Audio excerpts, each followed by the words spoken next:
हाय दोस्तों, स्वागत है मेरे YouTube चैनल में। प्यारे दोस्तों, आज हम पढ़ने वाले हैं त्रिभुज व उसके क्षेत्रफल के बारे में। त्रिभुज का क्षेत्रफल जानने से पहले आइए हम जानते हैं त्रिभुज क्या होता है। त्रिभुज एक ऐसी ज्यामिति बंद आकृति होती है जिसमें AB, BC, CA तीन भुजाएं होती हैं। AB, BC, CA इस तरह इसकी तीन भुजाएं यानी कि साइड्स होती हैं। A, B, C इसके तीन शीर्ष होते हैं। A, B, C इसके तीन शीर्ष होते हैं। कोण A, कोण B, कोण C इसके तीन कोण होते हैं। कोण A, कोण B, कोण C इसके तीन कोण होते हैं। त्रिभुज को डेल्टा की तरह बना के प्रकट करते हैं, इसको त्रिभुज कहते हैं। अगर हमें त्रिभुज ABC लिखना है, अगर हमें त्रिभुज ABC लिखना है, ये त्रिभुज का सिंबल होता है। अगर हमें जैसे लिखना है त्रिभुज ABC तो त्रिभुज ABC इस तरह लिखते और पढ़ते हैं। तो त्रिभुज ऐसी ज्यामिति आकृति है जिसमें AB, BC, CA तीन भुजाएं, ABC तीन बिंदु, कोण A, कोण B, कोण C तीन कोण होता है। त्रिभुज कई प्रकार का होता है, जैसे समबाहु त्रिभुज, विषमबाहु त्रिभुज, समद्विबाहु त्रिभुज, समकोण त्रिभुज। इस तरह कई प्रकार के त्रिभुज होते हैं। तो आइए अब हम इसके क्षेत्रफल के बारे में पढ़ते हैं। त्रिभुज का क्षेत्रफल कैसे निकाला जाए, इससे हम फोकस करते हैं। जैसे हमारे पास एक प्रकार का त्रिभुज है ABC एक प्रकार का त्रिभुज है जिसमें हमें ऊंचाई भी दिया गया है। AD मान लेते हैं ऊंचाई दिया गया है। BC इसका आधार है।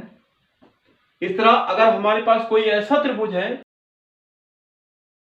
दी गई हो और आधार दिया गया हो, तो इसका क्षेत्रफल A बराबर जो होता है 1/2 आधार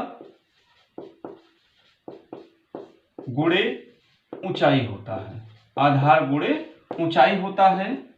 A इक्वल 1/2 आधार को B कहा गया है, ऊंचाई को H कहा गया। इस तरह A equal 1/2 B into H आधार गुणे ऊंचाई होता है। अगर इससे हमें B निकालना हो तो 2A/H हो जाएगा।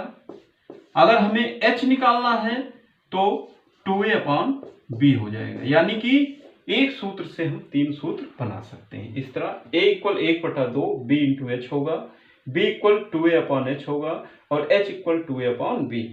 इससे हम बेस निकाल सकते हैं, आधार निकाल सकते हैं, इससे हम ऊंचाई निकाल सकते हैं। ये था अगर हमें किसी त्रिभुज की ऊंचाई पता हो और आधार पता हो तो उसका क्षेत्रफल हम निकाल सकते हैं। आइए दूसरे त्रिभुज की बात करते हैं। अगर दूसरे टाइप का त्रिभुज दिया गया हो, सेकेंड एरिया की बात करते हैं। अगर मान लेते हैं हमारे पास कोई एक त्रिभुज ऐसा है जो विषमबाहु है। विषमबाहु यानी कि ऐसा त्रिभुज जिसकी सभी भुजाएं असमान हो, उसको विषमबाहु त्रिभुज कहते हैं। मान लेते हैं इसकी भुजाएं ABC।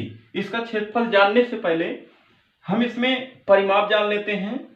परिमाप, जैसा कि हम जानते हैं परिमाप क्या होता है, कोई भी त्रिभुज दिया गया हो या चतुर्भुज दिया गया हो या आयत दिया गया हो तो उसकी सभी भुजाओं का योग होता है। परिमाप जो होता है किसी भी आकृति की सभी भुजाओं का योग जो होता है वो उसका परिमाप। यहां तीन भुजाएं हैं त्रिभुज में है ABC, तो A + B + C इसका क्या हो जाएगा, परिमाप होगा।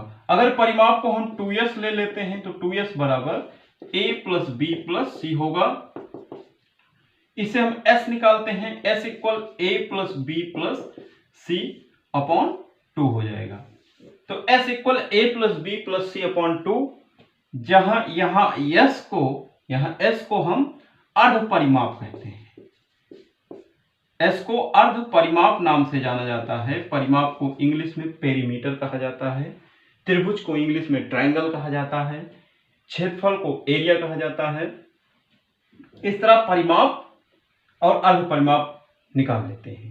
अब त्रिभुज का जब विषमबाहु त्रिभुज दिया गया हो जिसकी सभी भुजाएं असमान हो तो उसका क्षेत्रफल ए इक्वल प्यारे दोस्तों whole under root s s minus a s minus b और एस माइनस सी होता है। याद रखिएगा, जब भी आपके पास कोई विषमबाहु त्रिभुज हो तो उसका क्षेत्रफल s s minus a s minus b into s minus c होता है। इस तरह विषमबाहु त्रिभुज का हम क्षेत्रफल इस सूत्र से निकाल सकते हैं। और प्यारे दोस्तों, इस सूत्र को हीरो फार्मूला भी कहते हैं, हीरो सूत्र या हीरोन सूत्र भी कहा जाता है। इस सूत्र को हीरो फार्मूला या हीरो सूत्र कहा जाता है। ओके दोस्तों, ये था सेकंड टाइप का। आइए अगले टाइप का समबाहु त्रिभुज का क्षेत्रफल निकालना सीखते हैं हम। समबाहु त्रिभुज क्या होता है? अगर हमारे पास ऐसा कोई त्रिभुज है जिसकी सभी भुजाएं बराबर हैं, उस त्रिभुज को हम समबाहु त्रिभुज कहते हैं। मान लेते हैं इसकी भुजाएं ए हैं, तो इसका क्षेत्रफल निकालने के लिए ए इक्वल होता है प्यारे दोस्तों, फार्मूला याद रखना है आपको, √3/4 इंटू भुजा की घात 2 यानी ए की पावर 2 होता है। ये फार्मूला होता है जब भी समबाहु त्रिभुज का क्षेत्रफल निकालना हो तो ए इक्वल √3/4 इंटू ए का स्क्वायर होता है। आइए इसी में कभी कभी समबाहु त्रिभुज की ऊंचाई निकालना होता है एडी, तो कैसे हम निकालते हैं? मान लेते हैं एडी बराबर आपका एच है। एक चीज हमेशा याद रखिएगा, समबाहु त्रिभुज में जब भी हम लंब डालते हैं तो ये सम्मुख भुजा को बराबर भागों में बांट देती है, यानी कि BD आपका A/2 हो जाएगा, DC आपका A/2 हो जाएगा। इस तरह हम त्रिभुज ADB, हमारे पास समकोण त्रिभुज है, इसमें हम पाइथागोरस प्रमेय लगा देते हैं, AD निकाल लेते हैं। AD बराबर आपका हो जाएगा AB² माइनस BD²। इस तरह AB आपके पास A है, A² और ये A/2 का होल स्क्वायर। इस तरह A² माइनस A²/4, इसको हम सरल कर लेते हैं, 4A² माइनस A²/4। अब इसको हम सॉल्व करेंगे तो सॉल्व करने पर AD इक्वल प्यारे दोस्तों हमें प्राप्त हो जाएगा AD equal √3/2 into A, √3/2 into A, √3/2 into A हो जाएगा। इस तरह ये H है आपका, यही समबाहु त्रिभुज की ऊंचाई का ये फार्मूला होता है। जब भी आपको समबाहु त्रिभुज की ऊंचाई निकालना हो √3/2 इंटू A करते हैं। इस तरह कुछ त्रिभुज थे, उनके क्षेत्रफल निकालना आज हम सीखे हैं प्यारे दोस्तों। नेक्स्ट वीडियो में आपको इससे रिलेटेड प्रॉब्लम बताए जाएंगे। वीडियो अगर पसंद आया हो तो प्लीज चैनल को सब्सक्राइब कीजिए, वीडियो को लाइक कीजिए और इसको आगे बढ़ाएं। मिलते हैं नेक्स्ट वीडियो में, तब तक के लिए अलविदा दोस्तों, बाय बाय।